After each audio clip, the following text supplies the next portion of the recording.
유한 씨, 마약 내종 투약 혐의. 제가 밝힐 수 있는 사실들 있는 그대로 말씀드립니다. 법정에서 대마 혐의는 인정한다고. 수명하도록 하겠습니다. 사실 공소 내용 중 사실과 다른 부분들이 다수 존재합니다. 해당 부분들에 대해서는 앞으로 있을 재판 과정 통해서 성실히 수명하도록 하겠습니다. 저 검사 구형령 4년인데 어떻게 생각하시나요?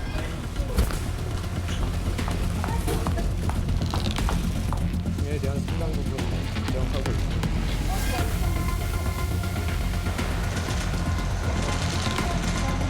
조심하세요. 네, 조심하세요. 조심하세요. 네, 김유진 아나운서, 손정혜 변호사까지 해서 이 얘기 해보도록 하겠습니다. 어서 오십시오. 안녕하세요. 유한 씨 상습마약 투약 혐의를 받고 있었죠. 무려 재판이 1년 7개월이 걸렸는데 이제 끝났어요. 네, 오늘 예. 대법원이 징역형의 집행유예를 확정을 했습니다. 재판부는 검사의 상고를 모두 기각한다면서 징역 1년에 집행유예 2년, 벌금 200만 원의 형을 선고한 원심을 확정을 했는데요. 예. 앞서 유한 씨는 1심에서 혐의 대부분이 유죄로 판단이 되면서 징역 1년과 벌금 200만 원을 선고받고 구속이 됐었습니다. 그랬죠. 네, 이후 2심에서 약물 의존성을 상당 부분 극복을 했고 구금 생활을 하면서 반성의 시간을 가졌다라면서 감형이 됐는데요. 이제 그 형이 징역 1년에 집행유예 2년, 벌금 200만 원이었습니다. 이제 이 2심 판결에 따라서 서울구치소에 수감이 됐던 유아인 씨가 구속 5개월여 만에 석방이 될 수 있었고요. 오늘 대법원 판결까지 나오면서 이 마약 관련 사건의 법적 절차가 모두 마무리됐습니다. 그러네요. 그러면 손정혜 변호사님, 뭐 초범이라고 하지만 상습투약 횟수가 뭐 180번이 넘는다고 하는데 이런 상습투약의 정도와 집행유예는 적절한 겁니까? 다소 이제 연예인이다 보니까 사회에 미치는 악영향이라든가 이런 것들을 고려했을 때 더욱더 책임감 있게 행동해야 됨에도 불구하고 그렇지 않은 점은 비난 가능성이 매우 높지만 이 집행유예 또 판결은 양형 기준 내에 있을 수 있기 때문에 예. 이 검찰의 상고와 관련해서 과도하게 법리를 이탈하거나 양형 부당이 없다라는 이제 대법원의 판결로 보시면 될 것 같고요. 1심에서 단기 실형이 나와서 한 5개월 정도로 이제 구속돼서 이제 복역한 바가 있습니다. 그 안에서 철저하게 반성하고 재범 방지 약속을 했기 때문에 항소심에서 집행유예를 받지 않았을까 생각이 들고요.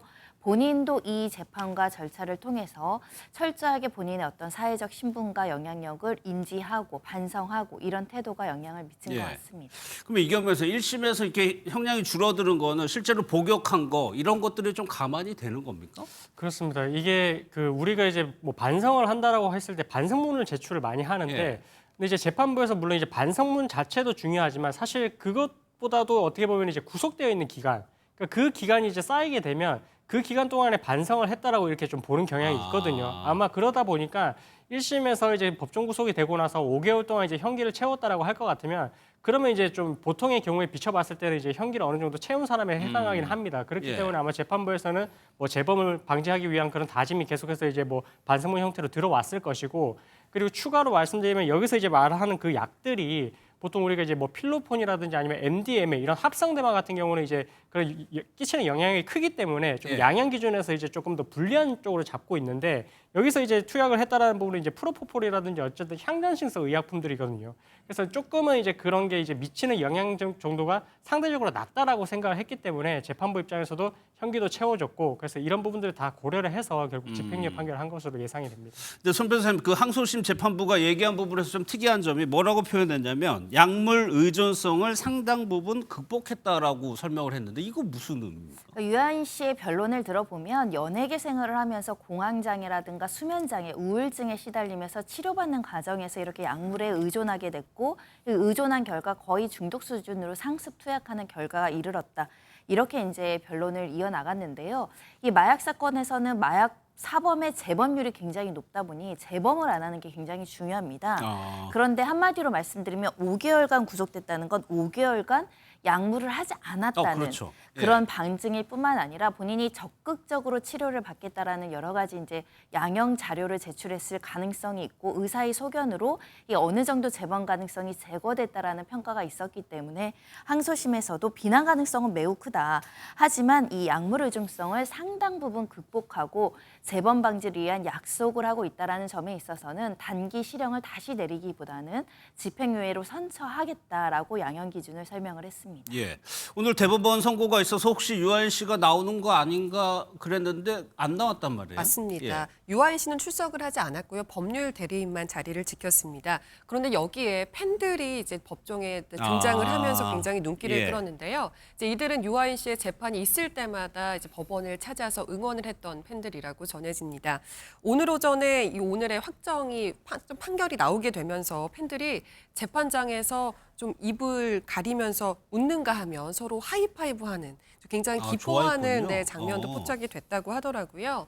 하지만 이런 팬들의 반응과 달리 이제 오늘의 이 집행유예 선고를 이해할 수 없다 이런 여론도 많아서 법적 절차는 끝났을지 몰라도 부정적인 여론은 모두 사그라들지 않았다고 볼 수 있을 것 같습니다. 예.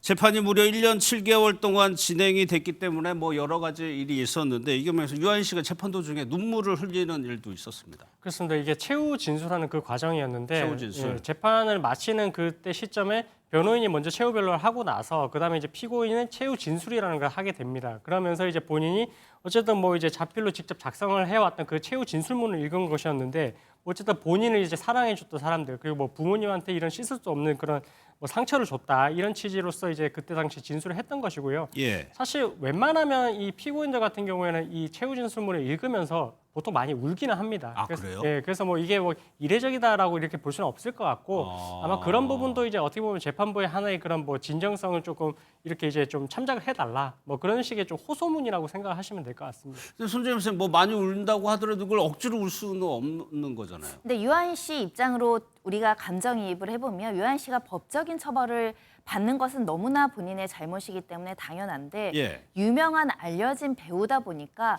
여러 연예계라든가 본인이 했던 작품이라든가 동료들에게 굉장히 큰 어떻게 보면 민폐를 끼친 점이 굉장히 가슴에 무거운 책임감으로 남아있을 가능성이 매우 높은 사건입니다. 예. 본인이 그동안 쌓아놓은 명예라든가 또 경제적 기회를 모두 박탈하고 앞으로 미래도 사실 불투명한 상황이기 때문에 본인이 절절하게 재판부에 이야기하는 것은 본인이 또 현실에 맞는 부분이기도 있기 때문에 어느 정도는 진정성이 엿보이는 표현들이 있을 것 같고요.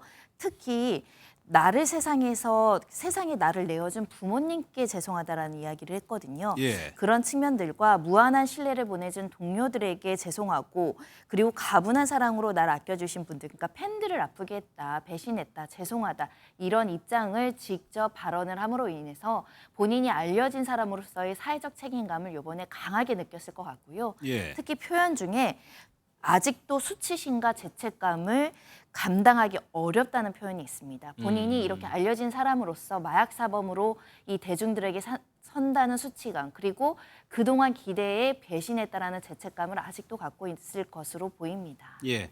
그런데 유아인 씨가 그럴 만도 한 것이 아버지가 돌아가시는 일이 있었어요. 맞습니다. 지난해 8월이었습니다. 유아인 씨 아버지가 투병 중에 세상을 떠난 것으로 알려졌는데요. 평소 유아인 씨는 방송을 통해서 아버지에 관해서 굉장히 애틋한 마음을 드러내기도 했었고 또 마약 혐의 재판을 받는 도중에 부친상까지 당하게 예, 되면서 아무래도 개인적으로 힘든 시간을 보냈을 것으로 보입니다. 당시 항소심에서 유아인 씨 측은 이런 이야기를 했는데요. 피고인은 이번 사건 중에 아버지가 돌아가시는 아픔을 겪었다.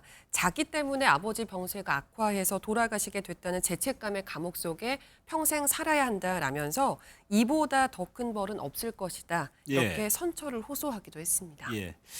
이제 유아인 씨의 재판이 끝나니까 다시 영화계로 복귀 얘기가 이제 자연스럽게 뒤따르게 되는데 뭐 실제 영화계 일부에서는 복귀를 원하는 목소리도 있다고 하고요. 그런데 이미 유아인 씨가 출연한 영화들이 얼마 전부터 개봉을 하기 시작했죠. 맞습니다. 영화 승부와 하이파이브 모두 예. 개봉을 했던 작품들인데요. 승부의 경우에는 배우 이병헌 씨와 유아인 씨가 투톱으로 나오는 굉장히 그렇죠. 분량이 높은 영화였어요. 주연 배우의 마약 투약 혐의 이런 것과 또 최근 어려운 극장과 상황에서도 영화는 굉장히 흥행에 성공을 했다고 예. 전해지고 있습니다. 하이파이브라는 작품의 경우에는 유아인 씨 분량이 그렇게 많지 않다고 해요. 근데 이게 일부러 편집을 해서 덜어낸 것이 아니고 원래 분량 그대로 지금 공개를 한 거라고 하더라고요. 이 작품은 현재 극장에서 상영 중인 상황인데요. 185만 명의 관객을 동원하면서 흥행에 순항을 하고 있다고 합니다. 이렇게 보면 사실상 재판 중에도 복귀의 신호탄은 쏘아 올린 셈이다. 이렇게 볼 수도 있을 것 같은데 그렇죠. 흥행도 흥행이지만 작품에서 보여준 유아인 씨의 연기력이 굉장히 호평을 많이 받았거든요. 예. 이걸 통해서 배우 유아인 씨의 시장성과 흡입력이 다시 한번 뭔가 입증이 됐다. 이런 평가가 나오고 있는 상황입니다. 그럼 손정혜 영화 제작사나 감독들의 입장에서는 그런 악재가 있었음에도 불구하고 유아인 씨의 이런 연기력 이런 것 때문에 그런 리스크를 감수했을까요? 그것만은 아니었습니다. 이렇게 유아인 씨를 편집을 해서 이걸 일부 장면을 삭제하고 개봉하기에는 사실상 작품의 완성도를 많이 떨어뜨리기 때문에 거의 재촬영 수준으로 해야 되는 부분이 있고요. 예. 그렇다고 한다면 한 영화를 둘러싼 제작자, 투자자, 뭐 연기 배우자들, 유통사 너무나 큰 손해가 이제 발생하기 때문에 도저히 그럴 수는 없을 것 같다라는 판단도 있지 않았을까 싶고요. 예. 특히 하이파이브 감독은 앙상블의 영화고 영화 외적인 일로 편집을 하는 경우에는 유아인 씨와 이제 호흡을 맞췄던 배우들에게 너무나 큰 피해, 이 배우들도 다친다라는 표현을 통해서 도저히 다른 방법이 없어서 이런 논란 속에서도 개봉할 수밖에 없었던 사정을 설명하고 있습니다. 예. 앞서 대법원 판결이 나왔을 때 이제 팬들이 기뻐하는 모습을 보였다고 하지만 동시에 좀 비판적으로 보는 여론은 여전히 존재하고 그러면 유한 씨가 이제 재판 절차가 마무리됐기 때문에 복귀에 대한 좀 분위기는 좀 어때요? 이것도 여러 시선들이 좀 있는데요. 한 영화 관계자는 대법원 판결이 끝났으니까 이제 누가 먼저 유아인을 캐스팅할 건지가 관건이다. 누가 먼저? 근데 그 말은 이래 복귀가 생각보다 어렵지 않을 수 있다. 예. 이제 이런 반응으로 읽히는데요. 하지만 또 다른 관계자는 러브콜을 많이 봤던 배우기 때문에 시기 조정이 좀 필요하긴 하겠지만 국민 정서상 그렇다고 하더라도 괘씸죄를 극복하기는 좀 어렵지 않을까 이렇게 우려 섞인 시선을 보이는 사람도 있었습니다. 당분간은 좀 어떻게 진행되는지 봐야 될 것 같습니다.